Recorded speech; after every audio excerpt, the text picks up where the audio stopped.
نبينا محمدا عبده ورسوله اللهم صل وسلم وبارك وكرم على سيدنا محمد وعلى آله وصحبه أما بعد. Yang pertama, mari kita memulai dengan memuji dan serta bersyukur kehadiran Allah Subhanahu wa Ta'ala yang telah menanam rasa bahagia, rasa senang, rasa gembira atas kehadiran bulan Maulid yang menjadi bulan peristiwa kelahiran Nabi besar Muhammad SAW. Dan Allah Subhanahu wa Ta'ala di bulan Maulid ini Nabi Muhammad SAW dilahirkan. Kata Abu Yazid Muhammad bin Alawi Al-Malik bin Hasani bahwa sengaja Allah Subhanahu wa Ta'ala tidak melahirkan Nabi Muhammad di bulan-bulan yang memang terkenal mulia, seperti bulan Ramadan, seperti bulan Nisfu Sya'ban, seperti bulan Muharram tanggal 10 hari Asyura.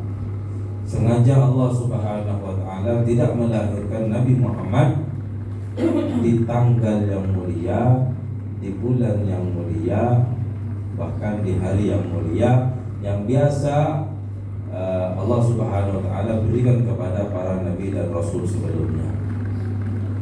Kenapa? Kata Abu Yazid Muhammad bin Ali Al-Malik bin Hasani, agar Nabi Muhammad SAW tidak dikatakan mulia karena lahir di bulan mulia,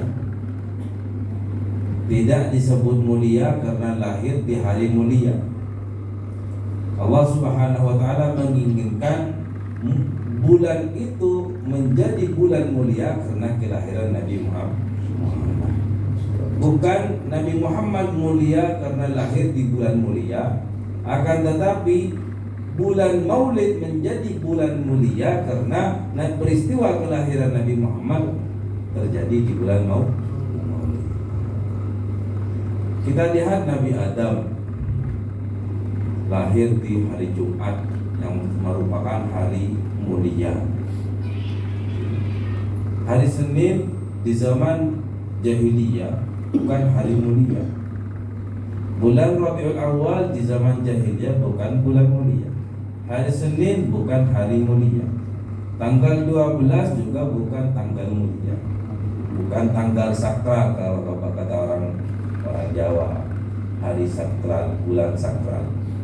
Kenapa? Karena agar tidak dikatakan bahwa kemuliaan Nabi Muhammad bergantung kepada kemuliaan sesuatu selain Nabi Muhammad SAW.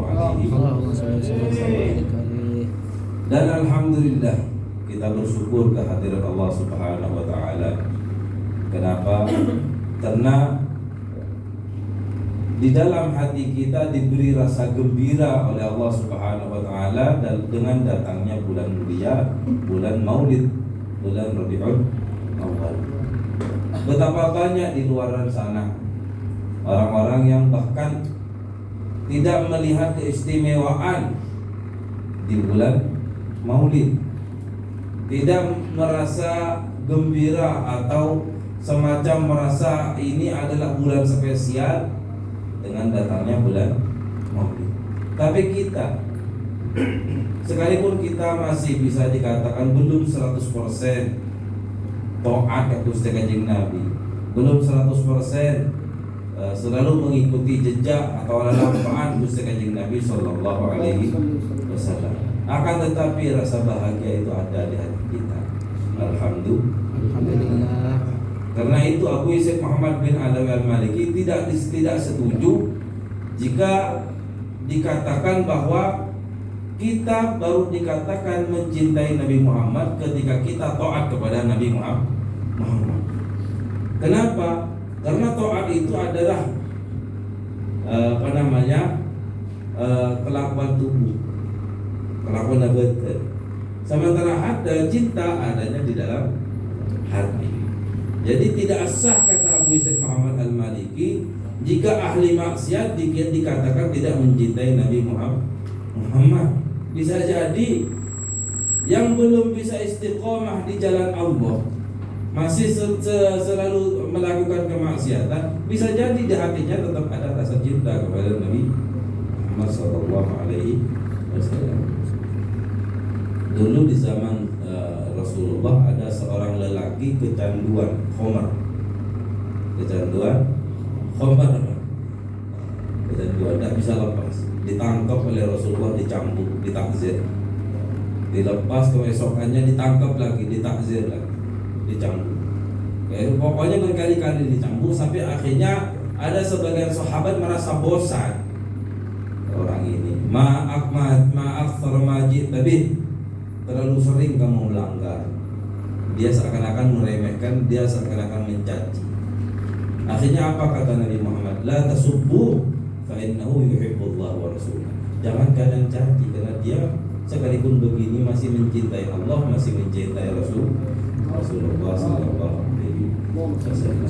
Karena itulah Abu Syed Muhammad Al-Maliki tidak setuju jika dikatakan seseorang yang masih bergelimang dosa, masih selalu melakukan kemaksiatan, berarti dia tidak mencintai Rasulullah sallallahu alaihi wasallam.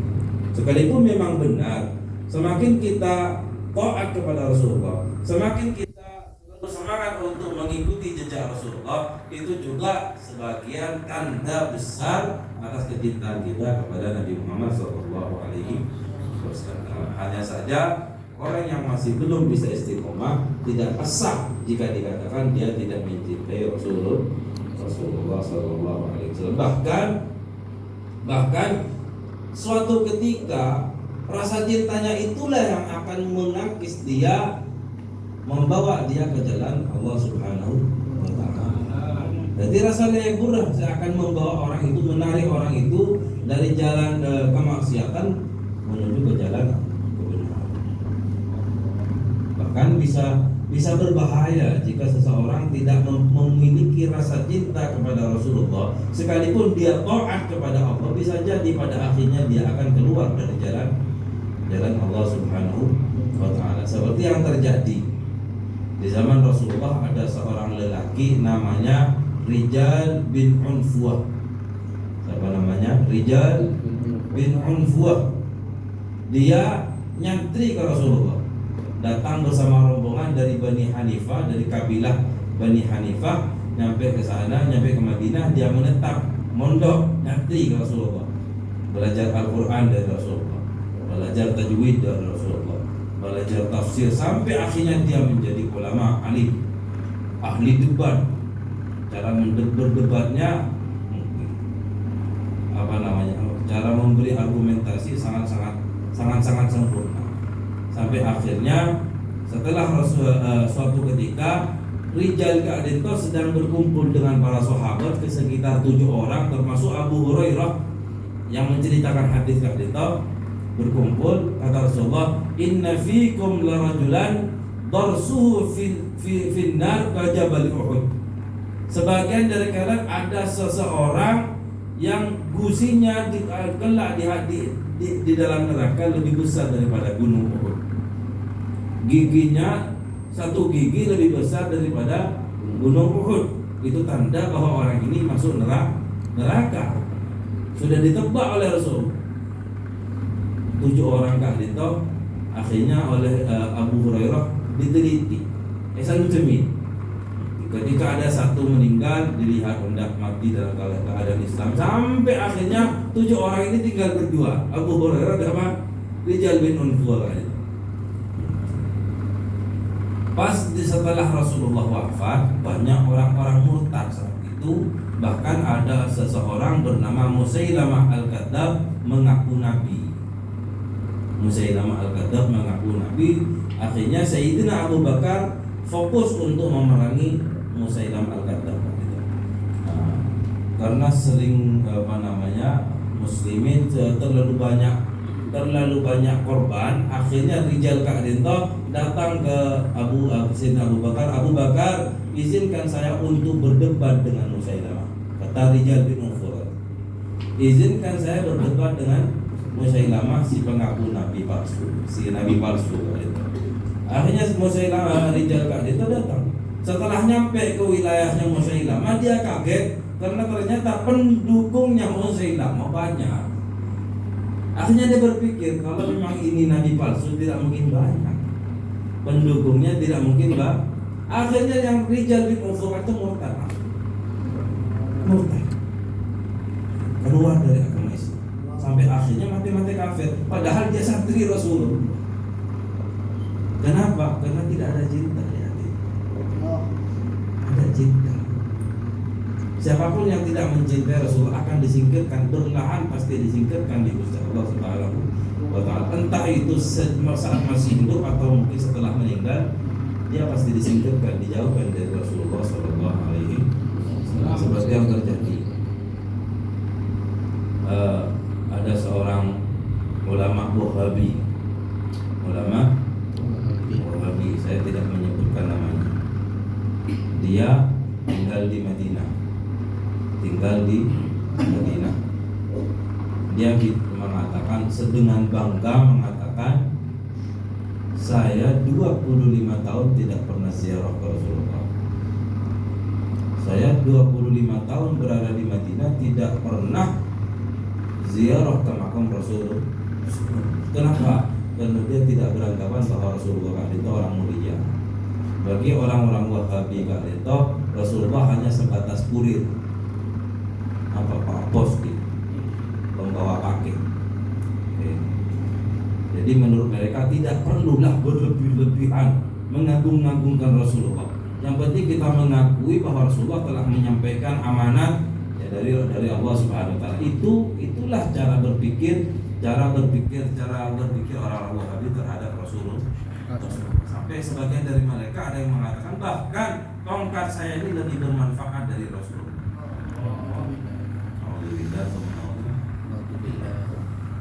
Ini jelas salah. Kenapa?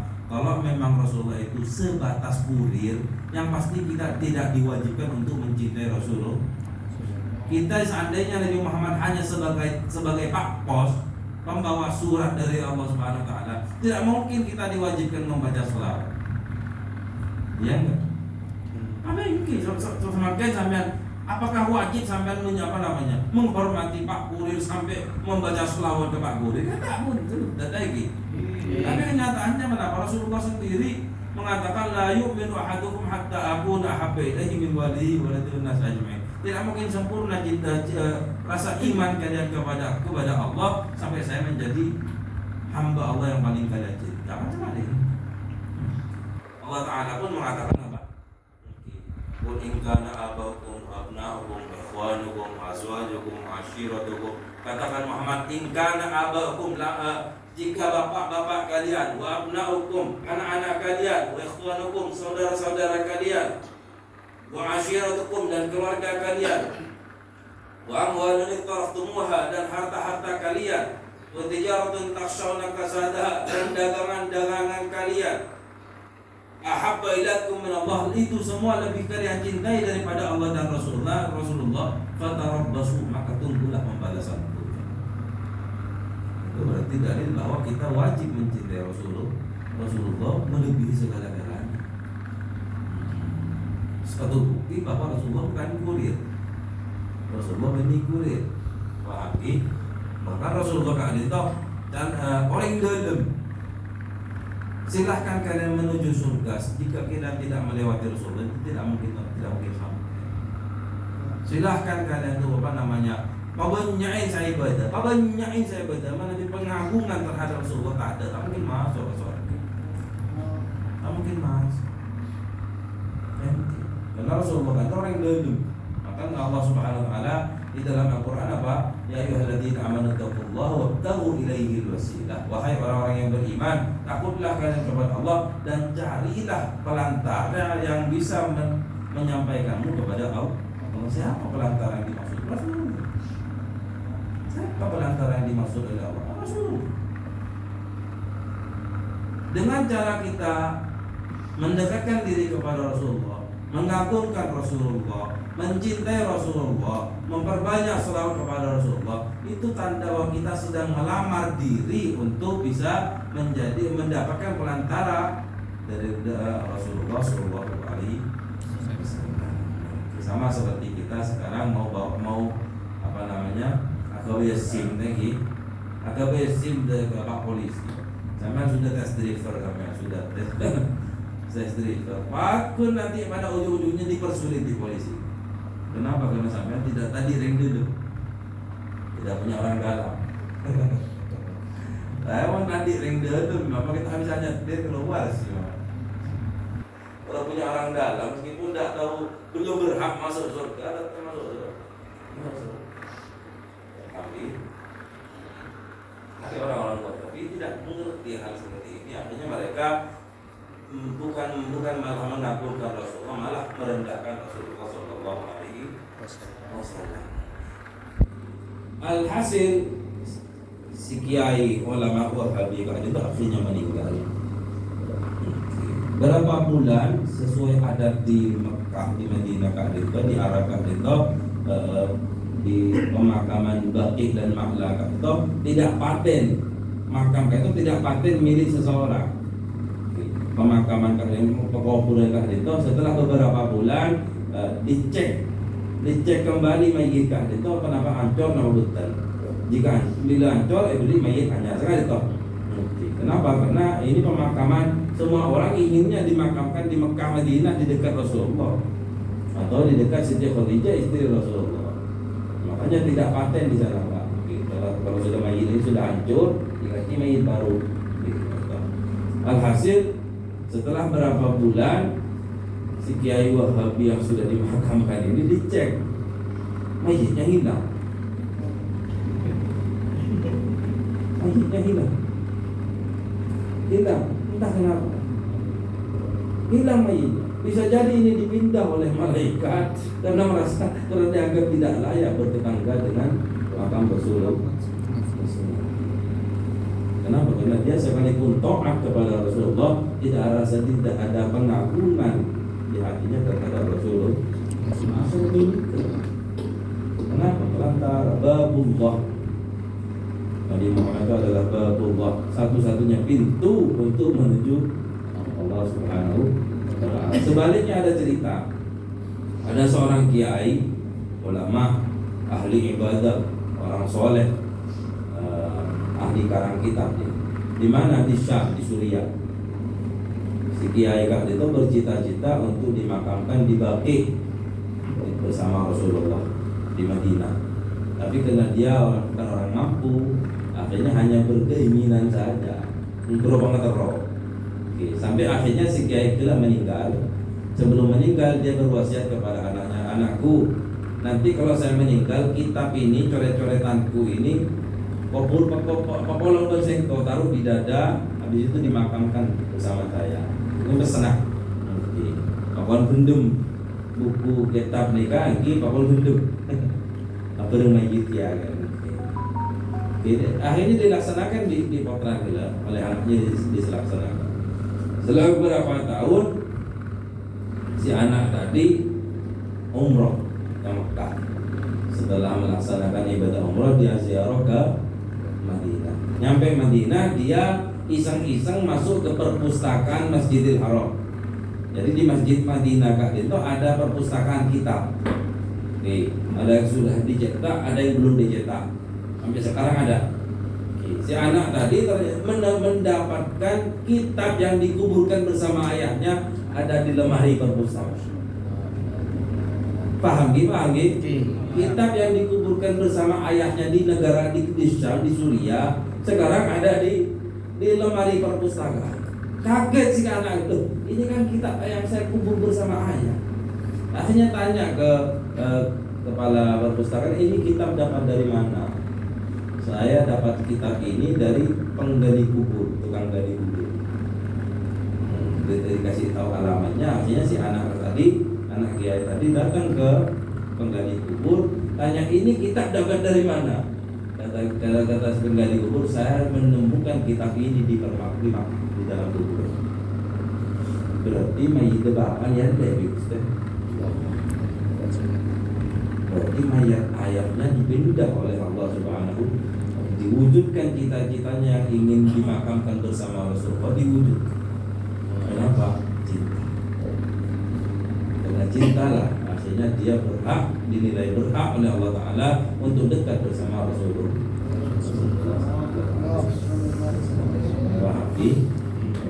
Karena itulah ibadah kita harus disertai dengan rasa ta'zim, pengagungan, rasa cinta kepada Rasulullah Sallallahu Alaihi Wasallam. Kenapa? Karena ini termasuk salah satu rukun atau sesuatu rukun yang harus ada untuk supaya ibadah kita diterima oleh Allah Subhanahu wa Ta'ala.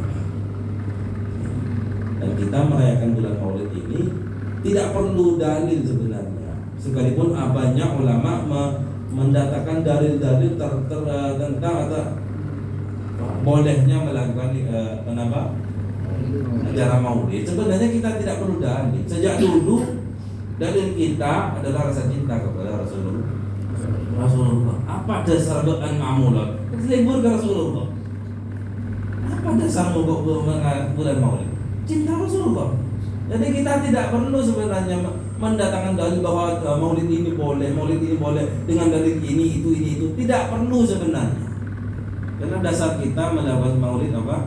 Cinta Rasulullah. Kita ingin mengekspresikan rasa cinta kita kepada Rasulullah dengan cara berkumpul memuji Rasulullah. Habis itu selawat kepada Rasulullah. Habis itu kita sedekah tuan rumah, sedekah ala kadarnya.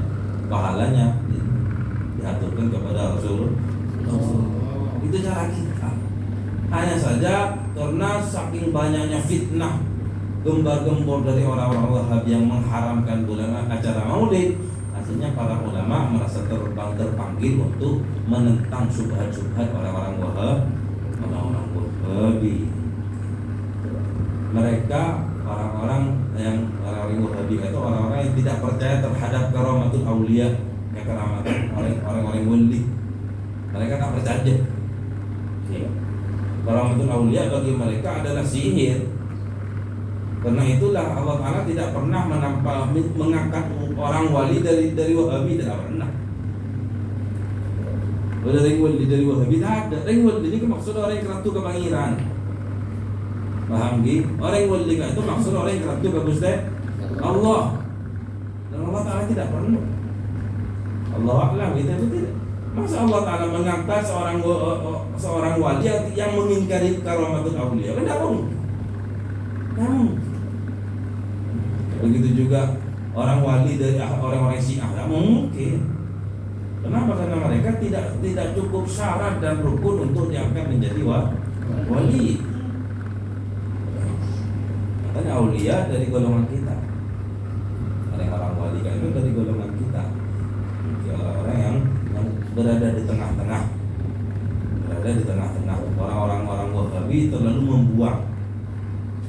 Akhirnya tidak menghormati Rasulullah, tidak menghormati keluarga Rasulullah. Mereka hanya hadis. Sampai mereka sebagian dari mereka tidak ada yang mau bermadhab, itu tak mau mereka. Bermadhab itu tak mau. Madhabmu apa? Al-Quran dan hadis. Tanyakan mereka.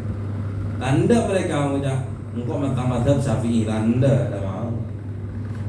Padahal kita bukan mau mengikuti Syafi'i karena omongan Syafi'i, tapi karena kemampuan Imam Syafi'i dalam memahami Al-Quran dan hadis. Paham ki? Dan kemampuan itu kita miliki. Kemampuan memahami Al-Quran dan hadis tidak kita miliki. Makanya kita mengikuti Imam Syafi'i berdasarkan kemampuan Imam Syafi'i. Paham ki? Sama seperti ada seorang wanita di depan pengadilan ditawar oleh Pak Hakim, Bu, sampean diberi hukuman sesuai Al-Quran dan hadis apa sesuai katanya Imam Syafi'i? Kata si perempuan, sesuai kata Imam Syafi'i saja. Kenapa? Karena saya lebih percaya terhadap Imam Syafi'i di dalam memahami Al-Quran daripada Anda. Golongan sampean mengikuti Imam Syafi'i bukan karena Syafi'inya, tapi karena Imam Syafi'i memiliki kemampuan untuk memahami Al-Quran dan hadis. Paham gitu? Kalau sama kita mau masak, kita tidak tahu masak, mau masak tibit, tak nyaman rasa. Bahkan kita minta masak ke orang sebentar mas, masak malainya, rasanya nyaman. Kita mau makan, kalau kita tidak tahu masak, mau masak sembarangan, ya dulu tak nyaman. Iya kan? Jadi bukan karena mazhab, bukan karena Imam Syafi'i, tapi karena kemampuan Imam Syafi'i dalam memahami Al-Quran dan orang kafir tidak mau. Sekalipun setelah diteliti ternyata mereka itu condong ke mazhab Imam Ahmad bin Hanbal, tapi mereka tidak mau dikatakan saya mengikuti Imam Ahmad bin Hanbal. Sombong ini. Apa norok bunte orang yang tanda yakko sampai saya norok bunte. Paham gitu? Dan bulan Maulid Kak Dinto bagi ahlul nur, orang-orang ahli kasyaf Kak Desa, orang-orang ahli kasyaf Kak Desa, mereka melihat Rasulullah hadir, arwah Rasulullah hadir di acara si fulan, acara ini, acara mereka hadir, mereka melihat. Kalau kita mata kita sudah terbiasa dibuat untuk maksiat, kuping sudah terbiasa digunakan untuk maksiat, dan bagaimana cara bisa melihat Rasulullah lagi? Mau melihat secara yaqdatan tanpa tidur, dalam mimpi pun kita kesulitan melihat Rasulullah. Mungkin benar. Dalam mimpi kita kesulitan melihat Rasulullah. Boleh. Itu kepada kami. Tapi mereka ahlun nur kan itu melihat Rasulullah. Melihat Abu Yazid Muhammad Al-Maliki. Abu Yazid Muhammad Al-Maliki kan itu akhir-akhir sebelum wafat beliau itu ziarah ke Malaysia. Di Malaysia ada seorang wali min auliyaillah. Dia uzlah, menyendiri di gunung. Si Habib Qahdito wali min auliyaillah Habib Ja'far Al-Jufri, tidak boleh rasma. Ja'far Al-Jufri. Beliau wali min auliyaillah. Dan katanya la ya'riful wali illa al-wali. Tidak ada yang bisa mengenal orang wali kecuali sesama wali, jangan begitu. Abu Yazid Muhammad Al-Maliki Qahdito malah yang menjadi petunjuk jalan sopirnya.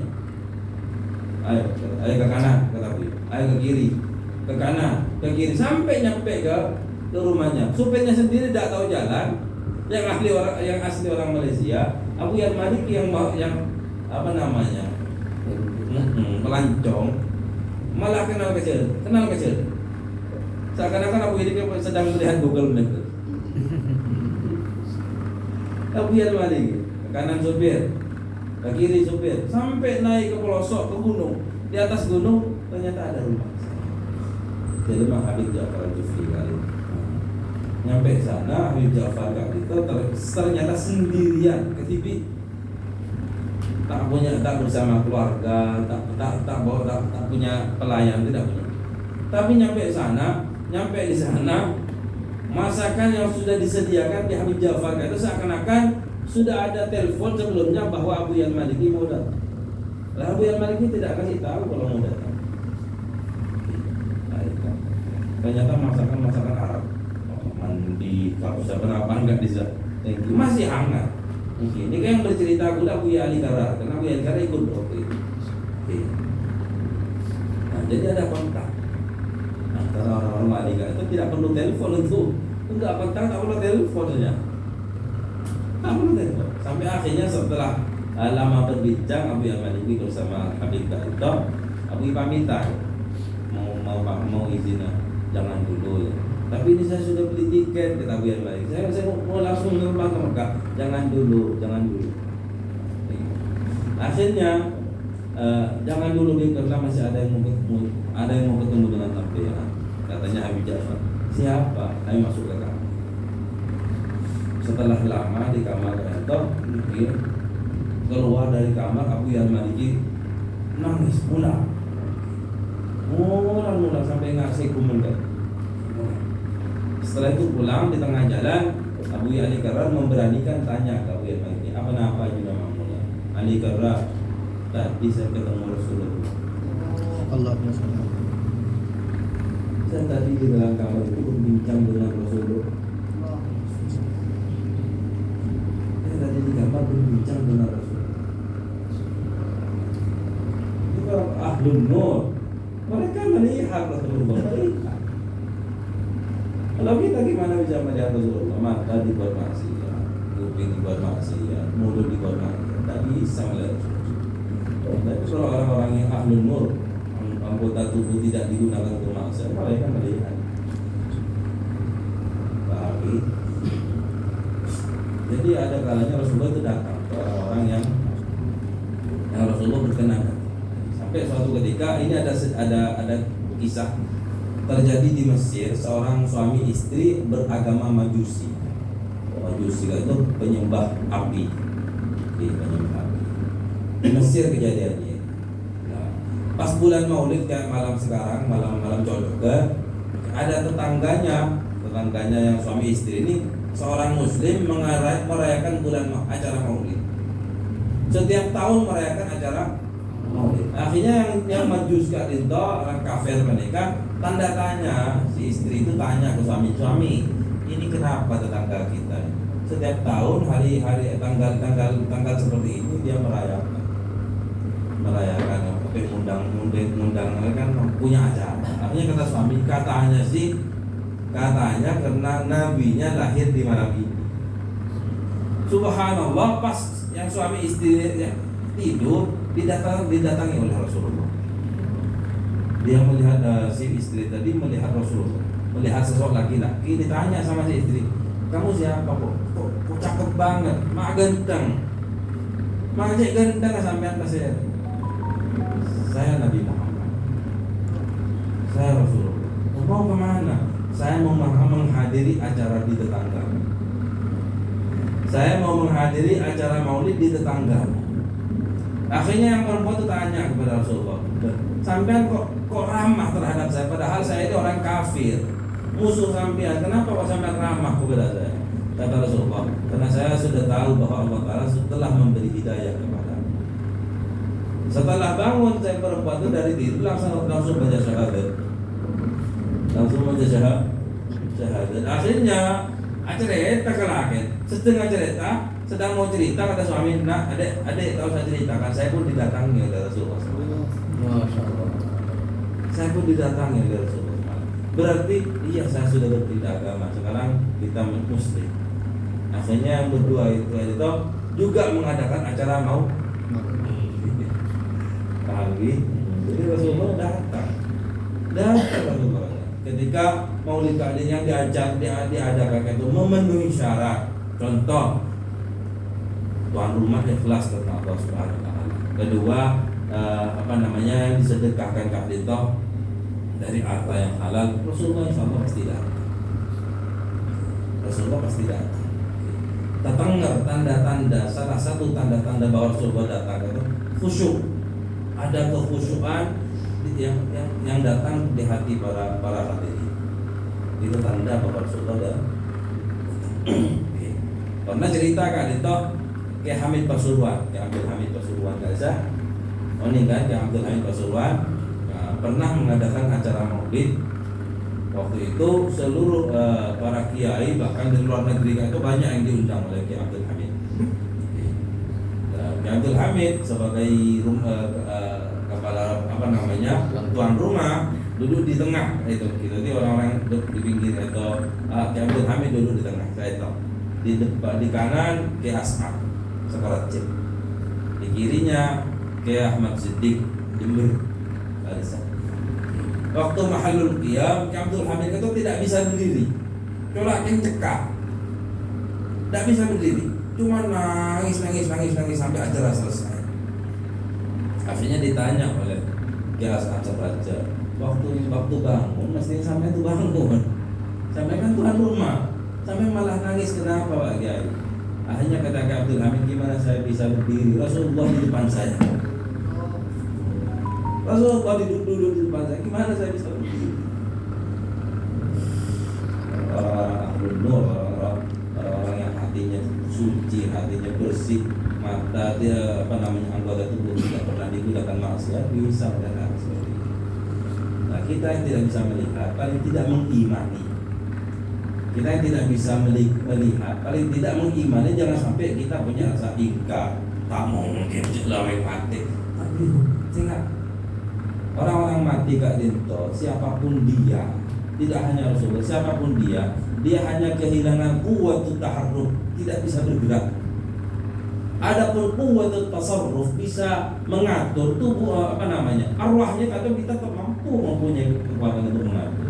Yang penting dia selamat. Orang yang mati mana kita selamat di penjara, rohnya diusir Allah, sulit untuk bergerak keluar ke alam dunia. Tapi kalau orang-orang yang sukses selamat, ada diberi kebebasan di Allah Subhanahu wa taala untuk bergerak. Paham gitu? Saya baca quwwatut tasarruf. Kata Abu Al-Maliki, mayit itu hanya kehilangan quwwatut taharruk, tidak bisa bergerak. Kalau quwwatut tasarruf, kekuatan mengatur, tetap ada. Abdul Hamid Pasuraka itu pernah mendamaikan satu desa yang bertengkar. Penduduknya bertengkar, didamaikan oleh Abdul Hamid Pasuraka, padahal beliau sudah meninggal. Setelah damai, satu desa sudah damai, si kiai tadi, saya jawab Abdul Hamid itu pamitan. Ada hanya masyarakat kiai ajudan bahasa Erasmus, apa nama jenengan Abdul Hamid, dari mana? Dari Pasuruan. Rumahnya di mana? Di Masjid Jami. Ada di dalam masjid, itu rumah saya. Ya orang tak kenal masyarakat. Setelah berapa lama, masyarakat kata datang ke Pasuruan, aniat aja habis semua sowan ke Abdul Hamid yang telah mendamaikan mereka. Mengambil ke masjid, tanya sama Abdul Hamid, dalam Abdul Hamid itu rumahnya di sana. Abdul Hamid ada, juga ada sudah lama meninggal. Loh, maksudnya itu sudah lama, di mana makamnya? Itu makamnya di sana. Jadi Abdul Hamid mendamaikan dua suku yang bertengkar, padahal beliau sudah meninggal. Kalau tubuhnya ada di dalam kuburan tak keluar, tapi arwahnya mempunyai kekuatan, kebebasan untuk mengatur, bergerak. Apalagi Rasulullah SAW. Jadi Rasulullah datang. Kalau acara maulid yang ternyata dilihat layak untuk dihadiri, Rasulullah hadir. Di golongan zaman memang tidak bisa, paling tidak golongan zaman mengimani. Makanya kehati-hatian dari kita ketika menghadiri acara maulid, kita jaga kesopanan. Takut datang, takut dihadiri Rasulullah. Jangan sampai main, jangan sampai tidak khusyuk, jangan sampai tidak sopan. Takut kenapa? Takut Rasulullah hadir. Ketika kita menghadiri acara maulid, takut Rasulullah hadir. Ingat teteh hadir. Dan alhamdulillah, rasa takdir terhadap Rasulullah sekalipun beliau sudah meninggal ada di hati kita. Ada ini tidak perlu diperintah sebenarnya. Apapun yang seabang Gusti Kanjeng Nabi, ada rasa penghormatan. Seandainya sekarang ada kucing, keturunan kucing Rasulullah, mau dihormat, pasti kita hormat. Kenapa? Karena dia punya hubungan dengan Rasulullah. Itu iman kita. Alhamdulillah, insya Allah rasa takdir itulah yang akan membawa kita layak berkumpul bersama Rasulullah. Amin Allahumma amin. Enalika mahalul qiyam. Saya dah mahalul qiyam. Kita berdiri karena di saat itu kisahnya sudah nyampe pada proses kelahiran Rasulullah. Falamma sadda balqu lama asmadi taqihi wajadalah as-saqi bi fa'sil hanan fa atla'atil badral munir Muhammad. Maka lahirlah bulan purnama yang bernama Muhammad. Saat itu akhirnya kita berdiri. Kenapa? Ta'zim kehadiran Rasulullah. Kan marhaban kata aslinya selamat datang. Apa makna marhaban? Selamat datang. Marhaban ya nur aini marhaban. Selamat datang wahai cendera mataku, selamat. Marhaban jadal Husaini marhaban. Selamat datang wahai kakeknya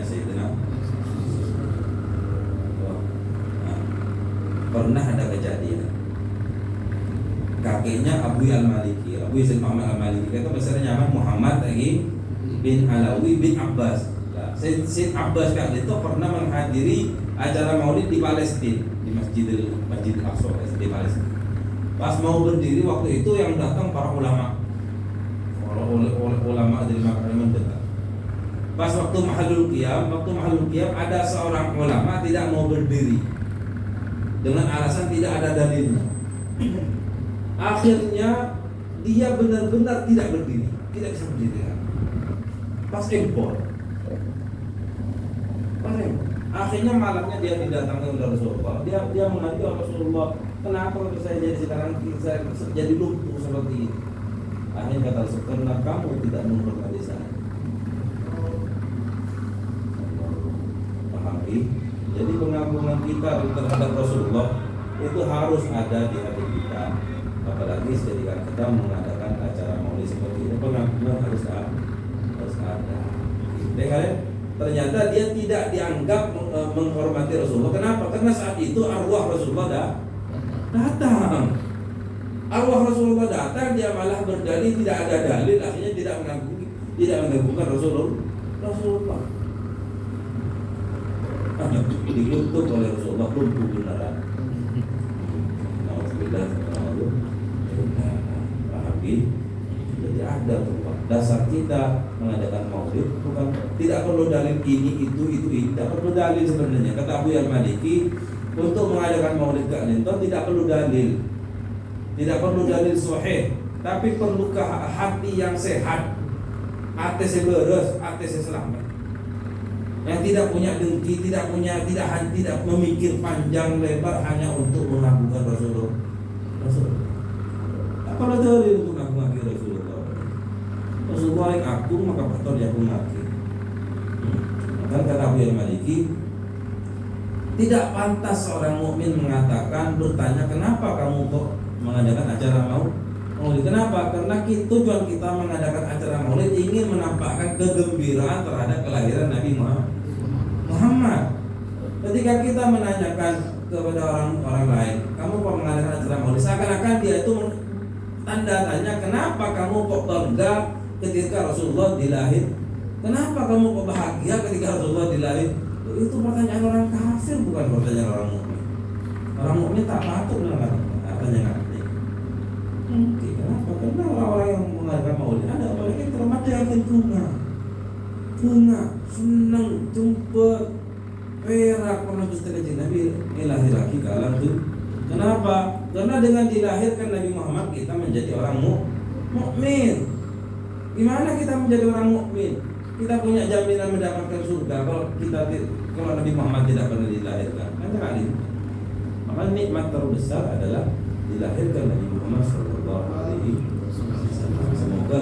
Semoga kita mendapatkan taufik hidayah, iman dan Islam itu dijaga oleh Allah Subhanahu wa taala. Pengagungan, kecintaan terhadap Nabi Muhammad terus dikembangkan. Semoga terus barang tumbuh insyaallah taala sampai kita mencapai ajal dalam keadaan husnul khatimah, setelah keadaan abad diridhoi oleh Allah Subhanahu wa taala. Allahumma amin. Wassalamualaikum warahmatullahi wabarakatuh. Bismillahirrahmanirrahim. Alhamdulillahirabbil alamin. Allahumma shalli ala Muhammad wa ala alihi wasallam. Allahumma baligh ruh sayyidina Muhammad sallallahu alaihi wasallam min tahiyyatun wa salam. وزينا اللهم جزيت نبينا المهدي وهذه الوسيله والفضيله والشرف والدرجه العاليه الرفيعه. وبعث اللهم المقام المحمود الذي وعده يا ارحم الراحمين. اللهم اجعلنا الحاضرين وصحابه الحاج وسعدهم على ذلك بمن يستوجب شفاعته والذي به من الله رحمه والحمد لله رب العالمين. اللهم بحرمه هذا النبي الكريم وعلى اصحاب السالكين على نهج الطيب اجعلنا من خير امتي واسترنا بذكر حرمته واشتنا غدا في سورته واستعملنا سنتنا في مدحه ونصرته وأهلنا متمسكين بطاعته ومحبته وعملنا على سنة وجماعته. اللهم أدخلنا معهم الجنة فإنه لم يدخلها وأنزلنا معهم في الرسل فإنه لم يدخلها وارحمنا بهم واستشفع بهم ولا عنها. اللهم إنك حفظنا ذكر مولدي نبيك الكريم فأسمع علينا بركته وسدد والتكريم واسقنا من جوار في دار النعيم ونعمنا في جنة بالنعيم نقيم. اللهم نسأل النبي المصطفى وأهل الصدق والوفاء. قل لنا وللمسلمين معينا ومصيفا طوينا من جنة الغرفاء وارزقنا بجاهه عندك قبول المحسن والشرفاء. اللهم إنا نتوسل إليك بنبيك المختار وعلي المختار وصحبه الأخيار كفر عنا الذنوب والأوزار كفر عنا الذنوب والأوزار كفر عنا الذنوب والأوزار وحرصنا مما قبل أفضلت مع بيننا وبين رسول الله صلى الله عليه وسلم القرار وقبل منا ما قدمنا من إسلام علينا بإلا ورسلا وفي لنا برحمتك وارحمنا إنك يا رب الغفار وصلى الله على عبدك ورسول سيدنا مولانا محمد وآله وصحبه وسلم تسليما كثيرا واختم لنا بخير الرحمة يا الله يا رحيم المؤمنين صلى الله ربنا على نور المبين أحمد المصطفى سيد المرسلين وعلى آله وصحبه أجمعين صلى الله ربنا على نور المبين أحمد المصطفى سيد المرسلين وعلى آله وصحبه أجمعين صلى الله ربنا على نور المبين أحمد المصطفى سيد المرسلين وعلى آله بفضل سبحان ربك رب العزة عما يصفون وسلام المرسلين والحمد لله رب العالمين. الفاتحة.